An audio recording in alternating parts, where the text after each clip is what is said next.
Welcome, everyone, to Minds of All Kinds. I'm so excited to introduce you to Avani Bhagwat, a student leader who's living with Tourette Syndrome here in Seattle, Washington. And she is using her story to educate and empower others. Avani's a Washington State Youth Ambassador for the Tourette Association of America, and she's part of our own Minds of All Kinds community. Beyond her advocacy, she is interested in entrepreneurship, traditional Indian dance, and she's also a long distance bike racer. She rode from Seattle to Portland twice and also from Seattle to Vancouver, traveling over 200 miles in 2 days. So, today in our conversation, we are going to talk about Tourette's. What exactly is it? Dispelling some common stereotypes and myths, and then practical things all of us can do to help create more inclusive environments, whether that's in our schools, our workplaces, or in our communities. So, welcome, Avani. Thanks for joining us today. Of course. Let's get right into it. So, for someone who may have never heard of Tourette syndrome, can you explain to us, like in simple terms, what is it? I would explain Tourette syndrome as a neurodevelopmental condition which people have where they have uncontrollable urges to tic. And to tic, I mean by having an uncontrollable vocal or motor movement or sound. And this is a repetitive action which people have. Got it. So it's repetitive sounds or body Mm. movements that can't be controlled. Yeah, exactly. How old were you when you found out that you had Tourette syndrome? My pediatric doctor diagnosed me when I was in the third grade, and had it ever since. But I feel like it never truly popped up to me consciously that I had it until I was in about like middle school, high school-ish, because that's when I really tried to see how I made like sounds or movements in school and at home. So that's when truly started to learn more about what it was. And I know Tourette's looks different for everyone. Mhm. Can you tell us a little bit more about how it shows up for you in your day-to-day life? For someone to be diagnosed with Tourette's, they have to have motor and vocal tics. In my motor and vocal tics, honestly, like a lot of like eye blinking or jerking your head, or a lot of times also just repeating what other people say. For me, my Tourette's pops up when I have a lot of heightened emotions. And this is usually like stress or anxiety, or it could be like anger or frustration. But I think what's really interesting that it also pops up when I'm excited or really happy. And it's kind of like these like duality part of it as like if someone told me I was gonna have a test, I might take a little. But if someone told me I was gonna go on a vacation, I would also equally take as that much. Interesting. So also what triggers it or what activates it could be different from person to person. Mhm. I think the biggest thing I want to say is that I've kind of learned to adapt how I live with that as it's kind of become like a normal aspect of my life I do on the day to day. I've tried my best to not let it affect where I want to go. Thanks for sharing that with us. In the media, when we see Tourette's represented, Mhm. a lot of times it's like people swearing. Yeah. Is that part of Tourette's? And building off of that, what are some common stereotypes that you see that you would want to clear up in people that are watching this video? Like, what do you want them to know instead? The media has kind of like perpetuated this idea that everyone with Tourette's swears. I would say it's mostly false, as if less than 10% of people with Tourette's have something called coprolalia, and coprolalia is something where you have uncontrollable swearing. So the fact that less than 10% of the people have it just show that it's a stereotype that's been like perpetuated out there, but it's not a real representation of what people with Tourette's have. And I think that's why Tourette's has been made so sort of like a joke a lot in normal society, only because people see it as like um kind of like an unserious condition people have, even though it's something it's uncontrollable, as it's this uncontrollable urge that people have to do repetitively. So I think that's like the biggest myth and stereotype which I'd want to defy and want to continue defying to people that it's not true and it's not that prevalent in people who are diagnosed with Tourette's. But outside of that, I think the biggest thing I'd like to say about Tourette's is that it's not contagious. You're not going to catch it if you see someone with Tourette's next to you. It's actually a genetic disorder, which a lot of people don't know about. It's a Mm. genetic disorder, and people have it all their life. So, for example, even though I was diagnosed in the third grade, I got my diagnosis because my doctor noticed that I had motor tics and vocal tics, meaning I had tics this entire time, but it didn't really pop up to the point where I could be diagnosed to have this condition until third grade. And this is something people will have for the rest of their lives, but it's just that the frequency which kind of changes then and there. And so many of us with neurodevelopmental conditions, right? These are things that we're born with. It's different Yeah. brain wiring. So it's not about curing or fixing us. It's about how do we live well with it? How do we create a life that is going to support Mhm. our mental health and reduce the stigma and help others understand us? I've learned so much from you. One of the things I learned from you is when people are in environments where they don't feel safe or they feel like they're going to be judged, there might be a pressure or this perception that you can control your tics. And you shared a really helpful metaphor with me to help me understand what that experience was like. So, can you share that with us? Yeah, of course. So, the way I explained it was it's kind of like a sneeze being held in. I bet we all know that feeling of when you have like that itchiness and the uncontrollableness in your nose where you just have to give in.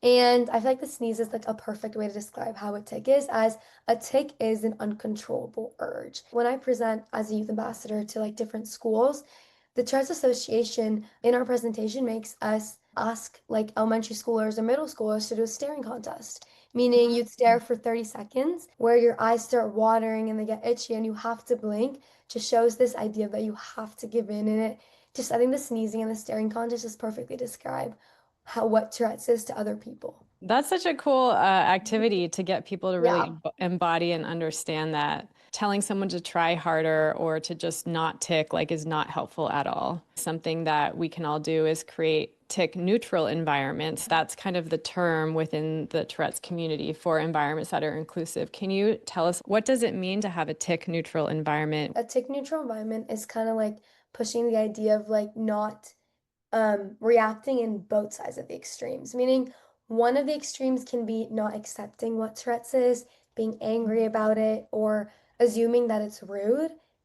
And that is one side of the extreme. But I feel like it's very important to also acknowledge this other extreme that being too pitiful to someone or concerned for their condition is also a reaction that you should not be giving to people with Tourette's, only because they've accepted it into their life. Like I've also accepted it into my lives. Mm, And it is the reality of it.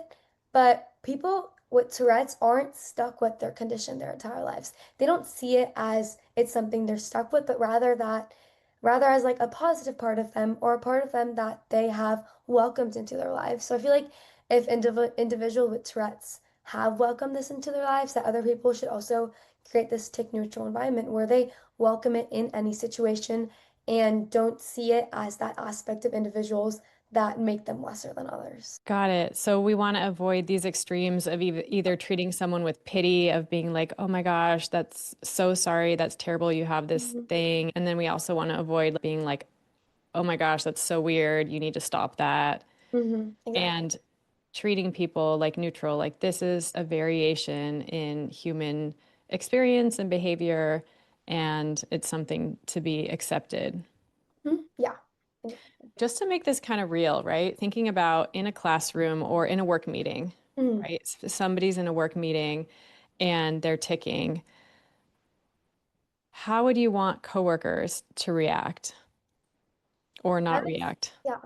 I would say, like, in any situation when you're having, for example, like a meeting, the way someone continues to present, no matter what's going on in a room, if someone picks up their mug to drink coffee, it's the same as someone sniffing their nose multiple times or blinking or grunting and just like continuing with that situation exactly as you would if someone with Tourette's wasn't also in that room. Like not making it like the focus of every situation in case like another tick comes up, but just like louder or it does disrupt the class a little bit. I always tell my teachers it's not something where you have to pause the entire class for, and it's something that you're just gonna have to like continue with as like the individual with Tourette's also knows what's happening in that situation. So just kind of Right. like continuing on in every situation, I think is really important.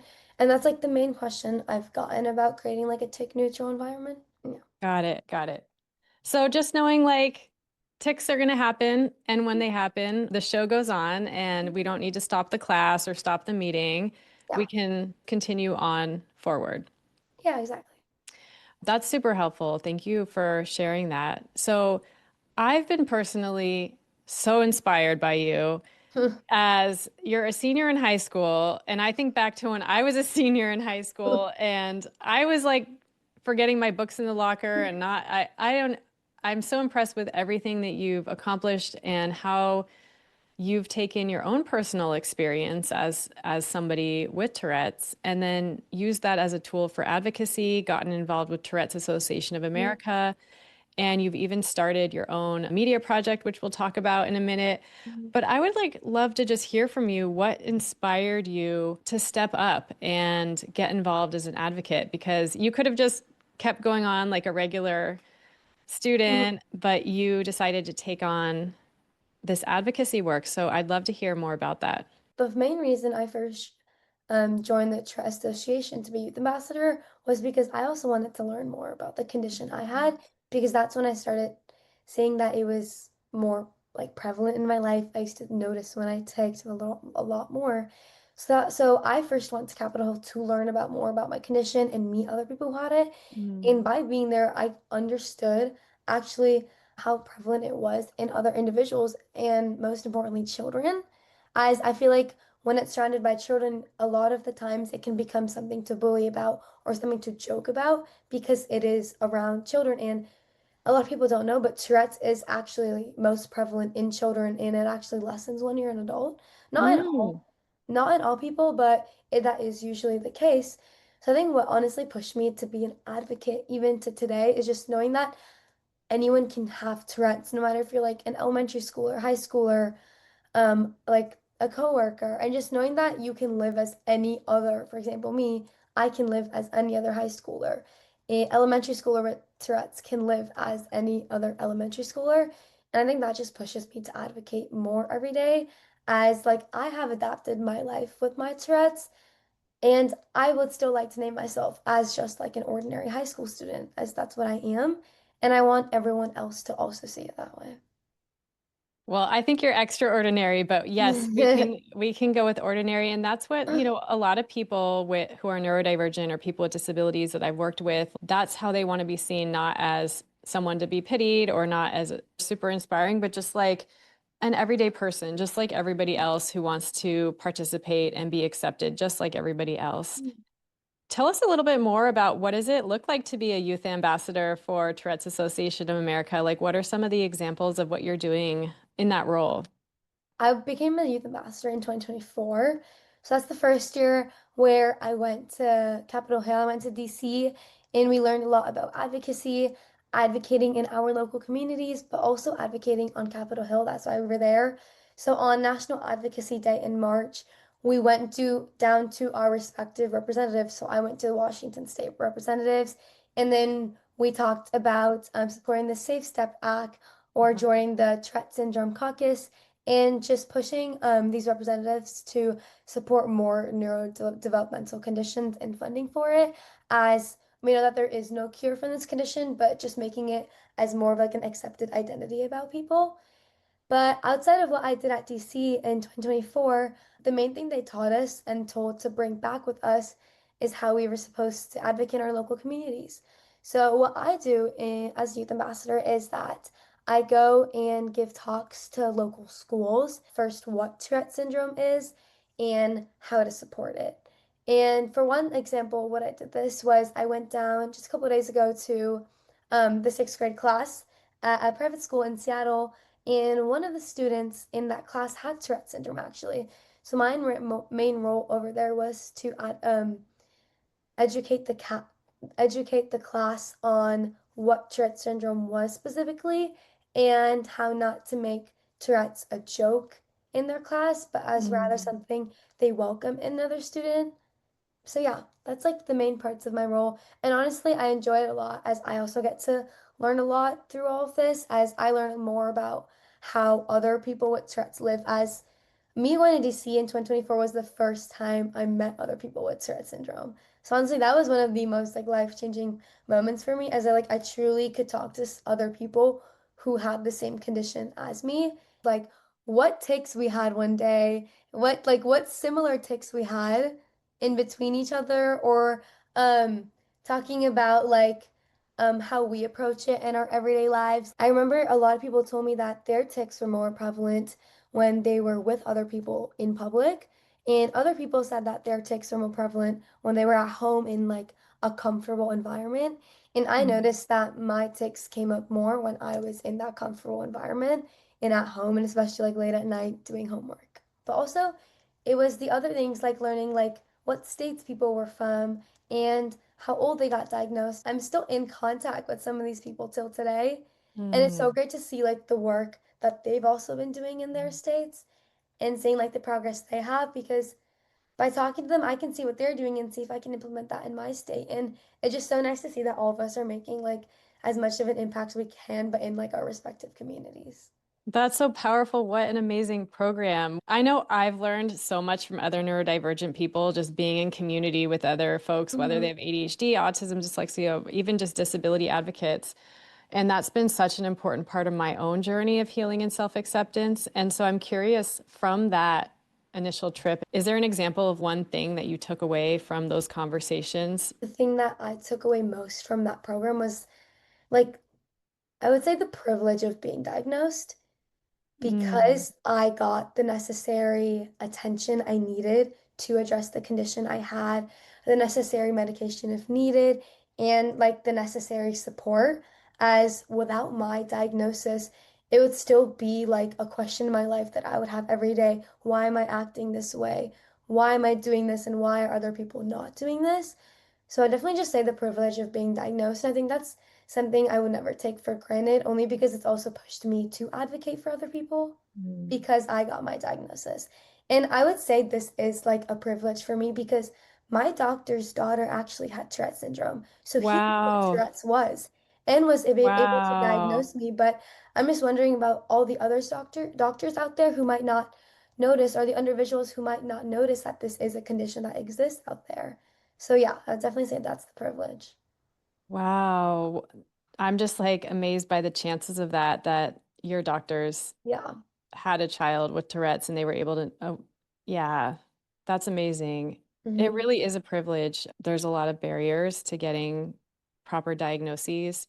Hmm. And I've seen that in my life with ADHD in my own experience. I'm so glad that you got this information and now you're able to have this self-awareness, self-knowledge, and also for other people to be able to understand you better as well. Beyond your youth ambassador role, you've even taken this a step further and created your own media project called Sincerely Hmm. You. Tell us about this project. What inspired it? What is it? Would love to hear about it. My main like intent with creating this project was the fact that I feel like a lot of people with neurodevelopmental conditions sometimes need to like take a break and reflect on who they are. Mm. So, on this platform, what people do is that they write letters to either their past self, current self, future self, or to someone else that they'd like to thank, and just reflecting on how you've grown as a person, like, or on what stage you are of self-acceptance and healing. I think that is just so important in people's life, just to write about themselves and reflect on who they have and how they've grown. As I think a lot of times people don't take that break to acknowledge how much they have grown and how much they've kind of developed through their life based on what they've been through. And like I wrote that's the first time I also wrote a letter to myself about my Tourette's. And honestly, it just helped me a lot just knowing where I was so many years ago in third grade. First of all, not even knowing what Tourette's was in third grade, Mhm. to even just middle school, having it as an aspect of my life, but not telling people I had Tourette's. So now, like in high school, if someone asked me, I would openly tell them I have Tourette syndrome and tell them that this is like a condition I have. So just honestly, it was just such a like great time for me to reflect and write in a letter. So I thought it'd be a really good opportunity for other people to also write and reflect on who they have. And What a beautiful mm, way to create, like, help people reflect on their experiences. And how many people have participated in this project? How many letters have you received? I don't remember the specific number off the top of my head, but I feel like I noticed some people with like Tourette syndrome or ADHD who had it, or dyslexia, just like different disabilities. And I thought it was just amazing, like the amount of people with different types of neurodiversities who were able to participate in this. Okay, is this still open? Like if somebody's watching this video and they want to participate, is it still open for Yeah, participation?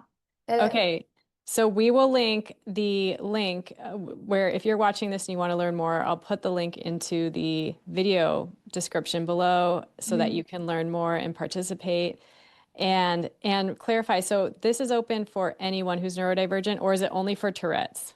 No, anyone who's neurodivergent. I love that. So I know you wrote yourself a letter. If you were to be sitting with someone who's in third grade who was recently diagnosed as well, and they're, just getting this information for the first time, if you could share a message with them, what would you want to tell a third grader? Um,